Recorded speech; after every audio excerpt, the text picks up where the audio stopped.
నమస్తే welcome to our channel. Andhra Pradesh deputy speaker Raghurama Krishna Raju గారు ఇటీవల వైసీపీకి సవాల్ విసిరిన సంగతి తెలిసిందే. మరి మీరు సభకు రాను అంటున్నారు. ఒకవేళ రాకపోతే పులివెందులకు ఉప ఎన్నిక తప్పదు అని చెప్పి ఆయన జగన్మోహన్ రెడ్డిని ఉద్దేశించి మాట్లాడారు. ఆ తర్వాత అసెంబ్లీకి రావాలి అని కూడా ఆయన చెప్పడం జరిగింది. మరి దీనిపైనే మాజీ మంత్రి అయినటువంటి అంబటి రాంబాబు స్పందించారు. పులివెందులకు ఉప ఎన్నిక తప్పవు అంటున్నారు. మరి గతంలో చంద్రబాబు నాయుడు గారు అసెంబ్లీ నుంచి వెళ్లిపోయి అసెంబ్లీకి రాలేదు, బావురుమంటూ ఏడ్చుకుంటూ మరీ వెళ్ళిపోయారంటూ అంబటి చంద్రబాబు నాయుడు గారిని ఉద్దేశించి చేసినటువంటి కామెంట్స్ ని ఏ విధంగా చూడాలి తెలుసుకునే ప్రయత్నం చేద్దాం. దీన్ని విశ్లేషించడానికి మనతో పాటుగా ఉన్నారు సోషల్ యాక్టివిస్ట్ శ్రీలీల గారు. నమస్తే మేడం. నమస్తే అమ్మా. మేడం, ఇటీవల కాలంలో త్రిబుల్ గారు వైసీపీని ఉద్దేశించి స్ట్రైట్ గా మీరు అసెంబ్లీకి వస్తారా రారా, లేదు అంటే జగన్మోహన్ రెడ్డిని ఉద్దేశించి పులివెందులకు ఉప ఎన్నిక తప్పదు అని చెప్పి ఆయన స్పష్టంగా చెప్పడం జరిగింది మేడం. దీనిపైన అంబటి రాంబాబు గారు స్పందిస్తూ ఇప్పుడు పులివెందులకు ఉప ఎన్నిక ఎందుకు వస్తాయి, మరి గతంలో చంద్రబాబు నాయుడు గారు అసెంబ్లీకి రాను నేను అంటూ బావురమంటూ ఏడ్చుకుంటూ వెళ్ళిపోయారు కదా, అప్పుడు కుప్పానికి ఉప ఎన్నికలు వచ్చాయా అంటూ ఆయన ఘాటుగా స్పందించడాన్ని ఏ విధంగా చూడాలి? ఇంతేకాకుండా గతంలో ఎన్టీఆర్ గారు కూడా నేను సీఎంగా అయిన తర్వాతే అసెంబ్లీకి వస్తానని చెప్పి ఆయన చెప్పారు, అప్పుడు నేను ఎమ్మెల్యేగా ఉన్నాను అంటూ అంబటి రాంబాబు అంటున్నారు. మరి వీటన్నిటిని కూడా ఏ విధంగా చూడాలంటారు? ఇక్కడ ఇవన్నీ మాట్లాడుకునేటప్పుడు ఒక విషయం గుర్తు చేసుకోవాలి. అంబటి రాంబాబుకు మరి బ్రెయిన్ సరిగ్గా పనిచేయట్లేదా, లేకపోతే జరిగిపోయినవి గుర్తుండవా? ఆయన అపరిచితుడు కాదు కదా, అన్నీ చెప్తాడు కదా. ఎప్పుడెప్పుడో జరిగినవన్నీ ఒకసారి గుర్తు చేసుకుంటే గౌరవ సభని కౌరవ సభగా మార్చింది ఎవరు?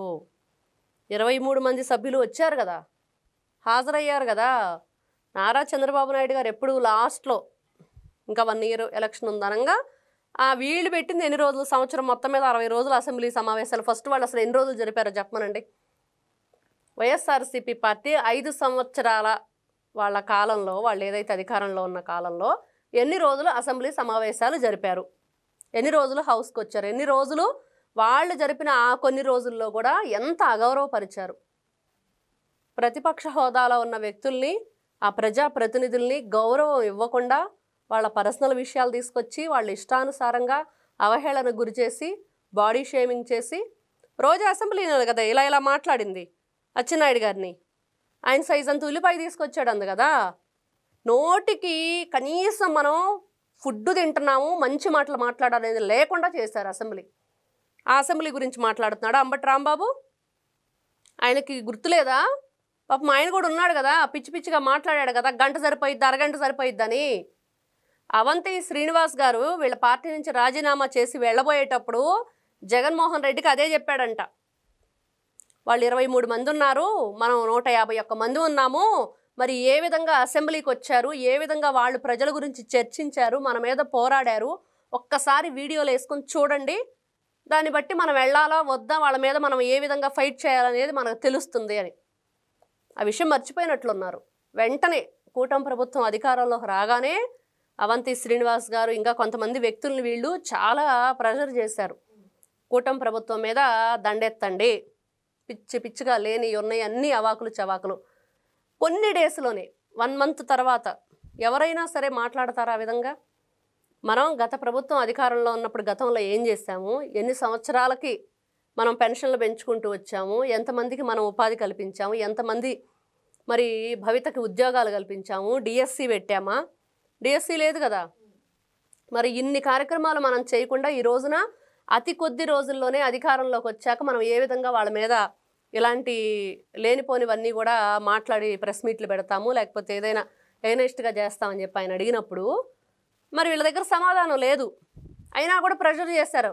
అందుకనే అవంతి శ్రీనివాస్ గారు రాజీనామా చేసి వెళ్తూ ప్రెస్ మీట్ పెట్టి చెప్పిన మాటలు ఇవే.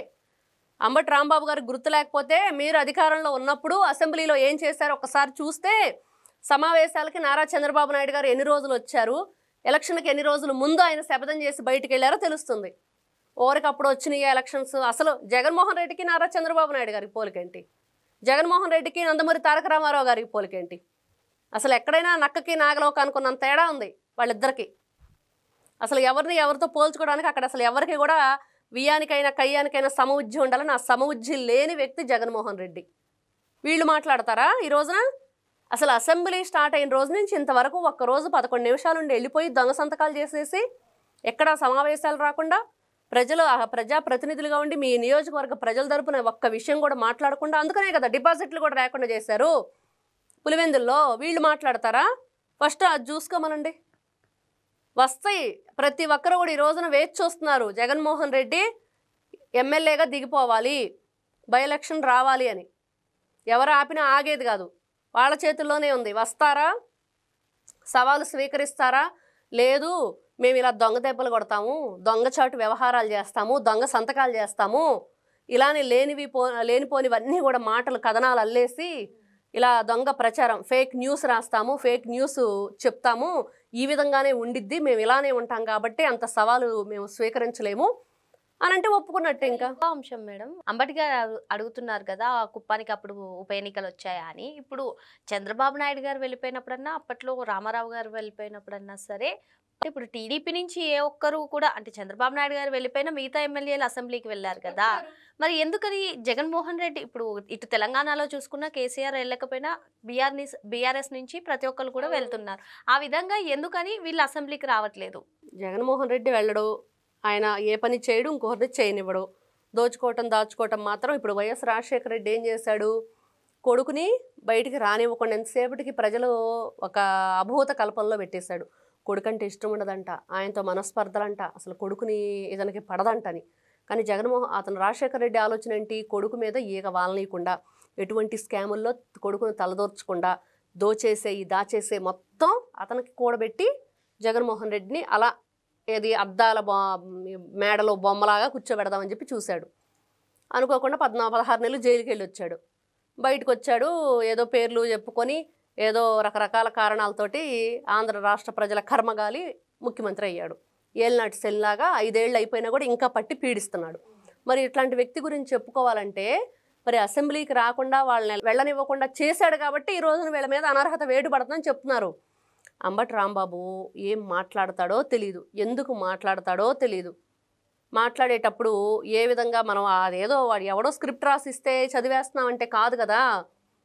అక్కడ ప్రజా సమస్యల పట్ల, ప్రజల పట్ల మీకున్న అవగాహన ఏంటి, అక్కడ రూల్స్ ఏంటి, హౌస్కి వెళ్ళాలంటే ఏంటి, వెళ్ళకపోతే ఏంటి, ఇవన్నీ కూడా వదిలేసి ఎంతసేపటికి నారా చంద్రబాబు నాయుడు గారికి అక్కడ ఎలక్షన్ వచ్చిందా, అసెంబ్లీకి రాకపోతే, మరి ఎన్టీ రామారావు గారికి వచ్చిందనంటే వాళ్ళు ఎన్ని రోజులు పోరాడారు మీతోటి, ఎన్ని అవమానాలు అనుభవించారు, ఎన్ని మాటలు పడ్డారు రాష్ట్ర ప్రజల కోసం, ఎంత మనక్షోభకు గురయ్యారు, వాళ్ళని చూసి ప్రజలు ఎంతమంది ఇబ్బంది పడ్డారు. ప్రజల కోసమే కదా, ఏ గట్టు దగ్గర ఏ ఇంటి దగ్గర తగువు కాదు, ఏ ఆస్తి దగ్గర తగువు కాదు కదా వాళ్ళకి. నారా చంద్రబాబు నాయుడు గారు ఆ రోజు అన్ని మాటలు పట్టడానికి కారణం ఎవరు, ప్రజలు. ప్రజల కోసమే ఆయన పోరాడారు. అటువైపు బీజేపీని విభేదించిన అమరావతి కోసమే కదా, రాష్ట్ర రాజధాని కోసమే కదా, ఏ పర్సనల్ ఇష్యూనో, ఆయన బిజినెస్ మ్యాటరో లేకపోతే ఆయన కంపెనీ విషయం ఏది కాదు కదా, అది అందరికీ తెలిసిన విషయమే. మరి ఆ రోజున అసెంబ్లీలో మీతో పోరాడింది ఎవరు, 23 మంది.